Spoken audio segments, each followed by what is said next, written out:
شروع اللہ کا نام لے کر جو بڑا مہربان نہایت رحم والا ہے۔ طاسیم میم، یہ کتاب روشن کی آیتیں ہیں۔ اے پیغمبر، شاید تم اس رنج سے کہ یہ لوگ ایمان نہیں لاتے اپنے آپ کو ہلاکت میں ڈال دو گے۔ اگر ہم چاہیں تو ان پر آسمان سے کوئی نشانی اتار دیں، پھر ان کی گردنیں اس کے آگے جھک جائیں، اور ان کے پاس رحمان کی طرف سے کوئی نئی نصیحت نہیں آتی مگر یہ اس سے منہ پھیر لیتے ہیں۔ سو یہ تو جھٹلا چکے، اب ان کو اس چیز کی حقیقت معلوم ہو جائے گی جس کی ہنسی اڑاتے تھے۔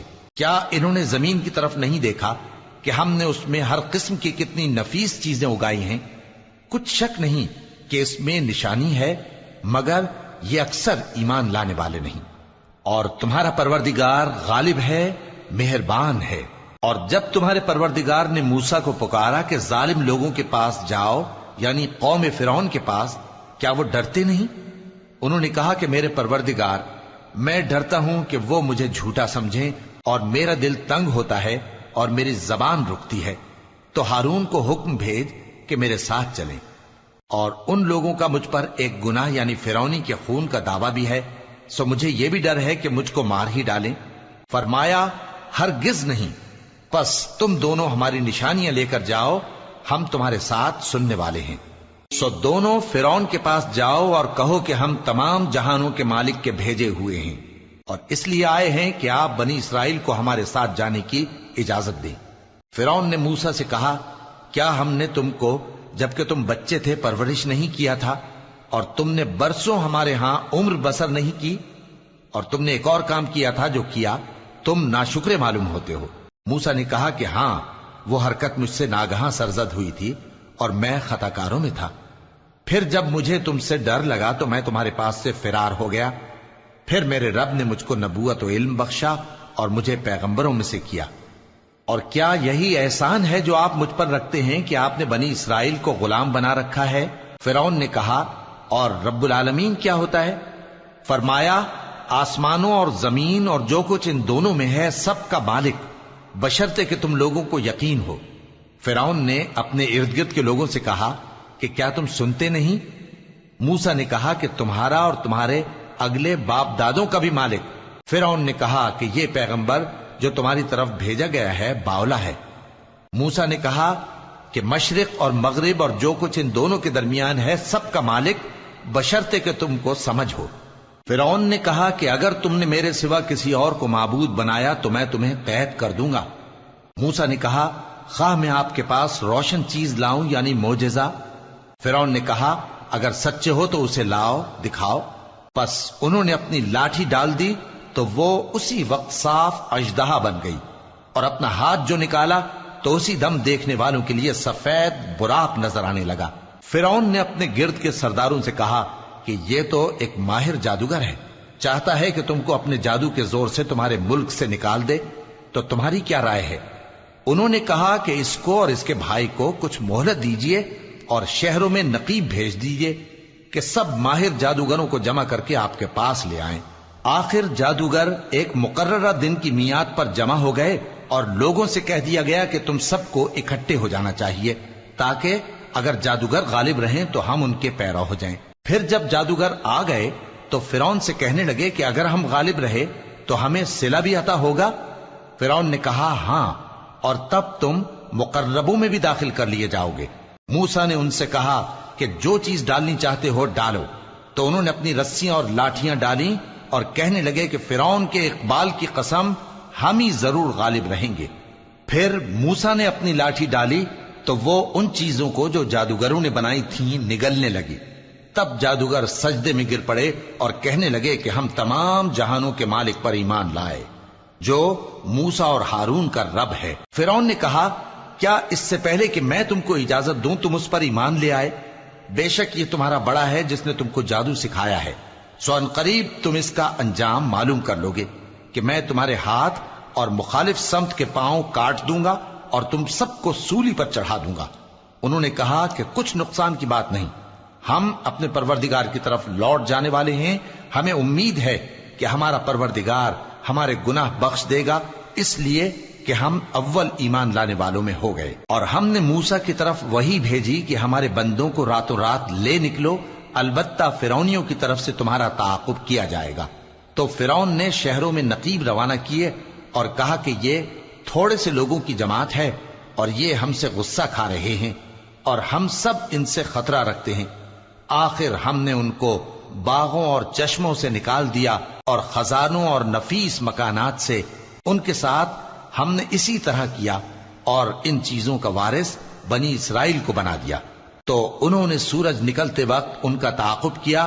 پھر جب دونوں جماعتیں آمنے سامنے ہوئیں تو موسیٰ کے ساتھی کہنے لگے کہ ہم تو پکڑ لیے گئے۔ موسیٰ نے کہا ہرگز نہیں، میرا پروردگار میرے ساتھ ہے، وہ مجھے رستہ بتائے گا۔ اس وقت ہم نے موسیٰ کی طرف وحی بھیجی کہ اپنی لاٹھی سمندر پر مارو، تو سمندر پھٹ گیا، سو ہر ایک ٹکڑا یوں ہو گیا کہ گویا بڑا پہاڑ ہے، اور دوسروں یعنی فرعونیوں کو وہاں ہم نے قریب کر دیا، اور موسیٰ اور ان کے ساتھ والوں کو تو ہم نے بچا لیا، پھر دوسروں کو ہم نے ڈبو دیا۔ بے شک اس قصے میں نشانی ہے، لیکن یہ اکثر ایمان لانے والے نہیں، اور تمہارا پروردگار تو غالب ہے، مہربان ہے۔ اور ان کو ابراہیم کا حال پڑھ کر سنا دو جب انہوں نے اپنے باپ اور اپنی قوم کے لوگوں سے کہا کہ تم کس چیز کو پوجتے ہو؟ وہ کہنے لگے کہ ہم بتوں کو پوجتے ہیں اور ان کی پوجا پر قائم ہیں۔ ابراہیم نے کہا کہ جب تم ان کو پکارتے ہو تو کیا یہ تمہاری آواز سنتے ہیں یا تمہیں کچھ فائدہ دے سکتے یا نقصان پہنچا سکتے ہیں؟ انہوں نے کہا نہیں، بلکہ ہم نے اپنے باپ دادا کو اسی طرح کرتے دیکھا ہے۔ ابراہیم نے کہا کیا تم نے دیکھا کہ جن کو تم پوجتے رہے ہو تم بھی اور تمہارے اگلے باپ دادا بھی، تو وہ میرے دشمن ہیں، مگر رب العالمین میرا دوست ہے۔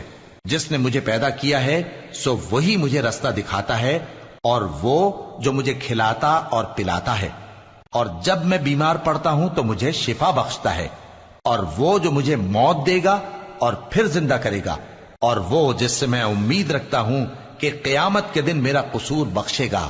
اے پروردگار، مجھے علم و دانش عطا فرما اور نیکوکاروں میں شامل فرما، اور بعد والے لوگوں میں میرا ذکر نیک باقی رکھیو، اور مجھے نعمت کی بہشت کے وارثوں میں شامل کیجو، اور میرے باپ کو بخش دے کہ وہ گمراہوں میں سے ہے، اور جس دن لوگ اٹھا کھڑے کیے جائیں گے مجھے رسوا نہ کیجو، جس دن نہ مال ہی کچھ فائدہ دے سکے گا اور نہ بیٹے۔ ہاں، جو شخص اللہ کے پاس بے روک دل لے کر آیا وہ بچ جائے گا، اور بہشت پرہیزگاروں کے قریب کر دی جائے گی، اور دوزخ گمراہوں کے سامنے لائی جائے گی، اور ان سے کہا جائے گا کہ جن کو تم پوجتے تھے وہ کہاں ہیں؟ یعنی جن کو اللہ کے سوا پوجتے تھے، کیا وہ تمہاری مدد کر سکتے ہیں یا خود بدلہ لے سکتے ہیں؟ تو وہ خود اور گمراہ یعنی بت اور بت پرست اوندھے منہ دوزخ میں ڈال دیے جائیں گے، اور شیطان کے لشکر سب کے سب داخل جہنم ہوں گے۔ وہاں وہ آپس میں جھگڑیں گے اور کہیں گے کہ اللہ کی قسم، ہم تو کھلی گمراہی میں تھے جبکہ ہم تمہیں رب العالمین کے برابر ٹھہراتے تھے، اور ہم کو ان گناہ گاروں ہی نے گمراہ کیا تھا۔ تو آج نہ کوئی ہمارے لیے سفارش کرنے والا ہے اور نہ کوئی گرم جوش دوست، تو کاش ہمیں دنیا میں دوبارہ جانا ہو تو ہم مومنوں میں ہو جائیں۔ بے شک اس میں نشانی ہے اور ان میں اکثر ایمان لانے والے نہیں، اور تمہارا پروردگار تو غالب ہے، مہربان ہے۔ قوم نوح نے بھی پیغمبروں کو جھٹلایا جب ان سے ان کے بھائی نوح نے کہا کہ تم ڈرتے کیوں نہیں؟ میں تو تمہارا امانت دار پیغمبر ہوں، تو اللہ سے ڈرو اور میرا کہا مانو، اور میں اس کام کا تم سے کوئی صلہ نہیں مانگتا، میرا صلہ تو رب العالمین کے ذمے ہے، تو اللہ سے ڈرو اور میرے کہنے پر چلو۔ وہ بولے کہ کیا ہم تم کو مان لیں جبکہ تمہارے پیرو تو رذیل ترین لوگ ہوئے ہیں؟ نوح نے کہا مجھے کیا معلوم کہ وہ کیا کرتے ہیں، ان کا حساب اعمال میرے پروردگار کے ذمے ہے، کاش تم سمجھو۔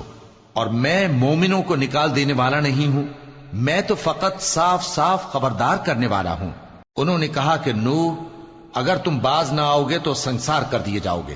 نوح نے کہا کہ پروردگار، میری قوم نے تو مجھے جھٹلا دیا، سو تو میرے اور ان کے درمیان ایک کھلا فیصلہ کر دے، اور مجھے اور جو مومن میرے ساتھ ہیں ان کو بچا لے۔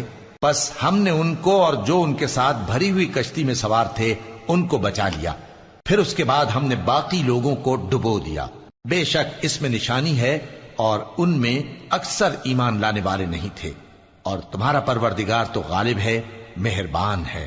قوم عاد نے بھی پیغمبروں کو جھٹلایا جب ان سے ان کے بھائی ہود نے کہا کیا تم ڈرتے نہیں میں تو تمہارا امانت دار پیغمبر ہوں، تو اللہ سے ڈرو اور میرا کہا مانو، اور میں اس کا تم سے کچھ بدلہ نہیں مانگتا، میرا بدلہ رب العالمین کے ذمے ہے۔ بھلا تم ہر اونچی جگہ پر فضول نشان تعمیر کرتے ہو اور محل بناتے ہو کہ شاید تم ہمیشہ رہو گے، اور جب کسی کو پکڑتے ہو تو جابرانہ پکڑتے ہو، تو اللہ سے ڈرو اور میری اطاعت کرو، اور اس سے ڈرو جس نے تم کو ان چیزوں سے مدد دی جن کو تم جانتے ہو۔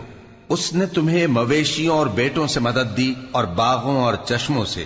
مجھ کو تمہارے بارے میں بڑے سخت دن کے عذاب کا خوف ہے۔ وہ کہنے لگے کہ تم ہمیں خواہ نصیحت کرو یا نہ کرو، ہمارے لیے یکساں ہے، یہ تو اگلوں ہی کی عادت ہے اور ہم پر کوئی عذاب نہیں آئے گا۔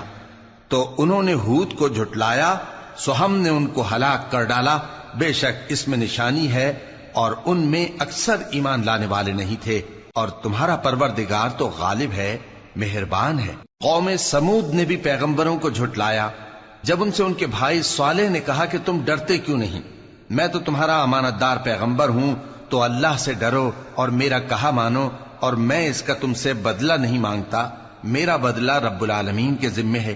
کیا جو چیزیں تمہیں یہاں میسر ہیں ان میں تم یوں ہی بے خوف چھوڑ دیے جاؤ گے؟ یعنی باغ اور چشمے اور کھیتیاں اور کھجوریں جن کے خوشے لطیف و نازک ہوتی ہیں، اور پہاڑوں میں تراش تراش کر پرتکلف گھر بناتے ہو، تو اللہ سے ڈرو اور میرے کہے پر چلو، اور حد سے تجاوز کرنے والوں کی بات نہ مانو جو ملک میں فساد کرتے ہیں اور اصلاح نہیں کرتے۔ وہ کہنے لگے کہ تم تو جادو زدہ ہو، تم اور کچھ نہیں، ہماری ہی طرح کے آدمی ہو، اگر سچے ہو تو کوئی نشانی پیش کرو۔ صالح نے کہا دیکھو یہ اونٹنی ہے، ایک دن پانی پینے کی اس کی باری ہے اور ایک معین روز تمہاری باری، اور اس کو کوئی تکلیف نہ دینا، نہیں تو تم کو ایک بڑے سخت دن کا عذاب آ پکڑے گا۔ بالآخر انہوں نے اس کو مار ڈالا، پھر نادم ہوئے، سو ان کو عذاب نے آ پکڑا۔ بے شک اس میں نشانی ہے اور ان میں اکثر ایمان لانے والے نہیں تھے، اور تمہارا پروردگار تو غالب ہے، مہربان ہے۔ قوم لوط نے بھی پیغمبروں کو جھٹلایا جب ان سے ان کے بھائی لوط نے کہا کہ تم کیوں نہیں ڈرتے، میں تو تمہارا امانت دار پیغمبر ہوں، تو اللہ سے ڈرو اور میرا کہا مانو، اور میں تم سے اس کام کا بدلہ نہیں مانگتا، میرا بدلہ رب العالمین کے ذمے ہے۔ کیا تم دنیا جہان میں سے لڑکوں پر مائل ہوتے ہو، اور تمہارے پروردگار نے جو تمہارے لیے تمہاری بیویاں پیدا کی ہیں ان کو چھوڑ دیتے ہو؟ حقیقت یہ ہے کہ تم حد سے نکل جانے والے لوگ ہو۔ وہ کہنے لگے کہ اے لوط، اگر تم باز نہ آؤ گے تو شہر بدر کر دیے جاؤ گے۔ لوط نے کہا میں تمہارے کام سے سخت بیزار ہوں، اے میرے پروردگار مجھ کو اور میرے گھر والوں کو ان کے کاموں کے وبال سے نجات دے۔ سو ہم نے ان کو اور ان کے گھر والوں کو سب کو نجات دی، مگر ایک بڑھیا کے پیچھے رہ جانے والوں میں تھی۔ پھر ہم نے اوروں کو ہلاک کر دیا اور ان پر مے برسایا، سو جو مے ان لوگوں پر جو خبردار کیے گئے تھے برسا وہ برا تھا۔ بے شک اس میں نشانی ہے اور ان میں اکثر ایمان لانے والے نہیں تھے، اور تمہارا پروردگار تو غالب ہے، مہربان ہے۔ اور بن کے رہنے والوں نے بھی پیغمبروں کو جھٹلایا جب ان سے شعیب نے کہا کہ تم ڈرتے کیوں نہیں، میں تو تمہارا امانت دار پیغمبر ہوں، تو اللہ سے ڈرو اور میرا کہا مانو، اور میں اس کام کا تم سے کچھ بدلہ نہیں مانگتا، میرا بدلہ تو رب العالمین کے ذمے ہے۔ دیکھو پیمانہ پورا بھرا کرو اور نقصان نہ کیا کرو، اور ترازو سیدھی رکھ کر تولا کرو، اور لوگوں کو ان کی چیزیں کم نہ دیا کرو، اور ملک میں فساد نہ کرتے پھرو، اور اس سے ڈرو جس نے تم کو اور پہلی خلقت کو پیدا کیا۔ وہ کہنے لگے کہ تم تو جادو زدہ ہو اور تم اور کچھ نہیں، ہم ہی جیسے آدمی ہو، اور ہمارا خیال ہے کہ تم جھوٹے ہو، سو اگر سچے ہو تو ہم پر آسمان سے ایک ٹکڑا لا گراؤ۔ شعیب نے کہا کہ جو کام تم کرتے ہو میرا پروردگار اس سے خوب واقف ہے۔ تو ان لوگوں نے ان کو جھٹلایا، پس سائبان والے دن کے عذاب نے ان کو آ پکڑا، بے شک وہ بڑے سخت دن کا عذاب تھا، اس میں یقیناً نشانی ہے، اور ان میں اکثر ایمان لانے والے نہیں تھے، اور تمہارا پروردگار تو غالب ہے، مہربان ہے۔ اور یہ قرآن رب العالمین کا اتارا ہوا ہے، اس کو امانت دار فرشتہ لے کر اترا ہے، یعنی اس نے تمہارے دل پر اس کا القاء کیا ہے تاکہ تم لوگوں کو خبردار کرتے رہو، اور القاء بھی فصیح و بلیغ عربی زبان میں کیا ہے، اور اس کی خبر پہلے پیغمبروں کی کتابوں میں لکھی ہوئی ہے۔ اور کیا ان کے لیے یہ سند نہیں ہے کہ علماء بنی اسرائیل اس بات کو جانتے ہیں؟ اور اگر ہم اس کو کسی اجمی پر اتارتے اور وہ اسے ان لوگوں کو پڑھ کر سناتا تو یہ اسے کبھی نہ مانتے. اسی طرح ہم نے انکار کو گناہگاروں کے دلوں میں داخل کر دیا. وہ جب تک درد دینے والا عذاب نہ دیکھ لیں اس کو نہیں مانیں گے. وہ عذاب ان پر ناگہاں آ واقع ہوگا اور انہیں خبر بھی نہ ہوگی. اس وقت کہیں گے کیا ہمیں مہلت ملے گی؟ تو کیا یہ ہمارے عذاب کے لیے جلدی مچا رہے ہیں؟ بھلا دیکھو تو اگر ہم ان کو برسوں فائدے دیتے رہیں پھر ان پر وہ عذاب آ واقع ہو جس کا ان سے وعدہ کیا جاتا ہے تو جو فائدے یہ اٹھاتے رہے ان کے کس کام آئیں گے؟ اور ہم نے کوئی بستی ہلاک نہیں کی مگر اس کے لیے خبردار کرنے والے پہلے بھیج دیتے تھے تاکہ یاد دلا دیں، اور ہم ظالم نہیں ہیں. اور اس قرآن کو شیطان لے کر نازل نہیں ہوئے. یہ کام نہ تو ان کے لائق ہے اور نہ وہ اس کی طاقت رکھتے ہیں. وہ تو آسمانی باتوں کے سننے کے مقامات سے الگ کر دیے گئے ہیں. تو اللہ کے سوا کسی اور معبود کو مت پکارنا ورنہ تم کو عذاب دیا جائے گا. اور اپنے قریب کے رشتہ داروں کو ڈر سنا دو، اور جو مومن تمہارے پیرو ہو گئے ہیں ان سے تواضع سے پیش آؤ. پھر اگر لوگ تمہاری نافرمانی کریں تو کہہ دو کہ میں تمہارے اعمال سے بے تعلق ہوں، اور اس غالب و مہربان پر بھروسہ رکھو جو تم کو جب تم تہجد کے وقت اٹھتے ہو دیکھتا ہے، اور نمازیوں کے ساتھ تمہارے رکوع اور سجود کو بھی دیکھتا ہے. بے شک وہ سننے والا ہے، جاننے والا ہے. کیا میں تمہیں بتاؤں کہ شیطان یعنی جنات کس پر اترتے ہیں؟ وہ ہر جھوٹے گنہگار پر اترتے ہیں. جنات سنی ہوئی بات اس کے کان میں لا ڈالتے ہیں اور وہ اکثر جھوٹے ہیں، اور شاعروں کی پیروی گمراہ لوگ کیا کرتے ہیں. کیا تم نے نہیں دیکھا کہ وہ ہر وادی میں سر مارتے پھرتے ہیں اور کہتے وہ ہیں جو کرتے نہیں؟ مگر جو لوگ ایمان لائے اور نیک کام کیے اور اللہ کو بہت یاد کرتے رہے اور انہوں نے اپنے اوپر ظلم ہونے کے بعد انتقام بھی لیا، اور ظالم ان قریب جان لیں گے کہ کون سی جگہ لوٹ کر جاتے ہیں.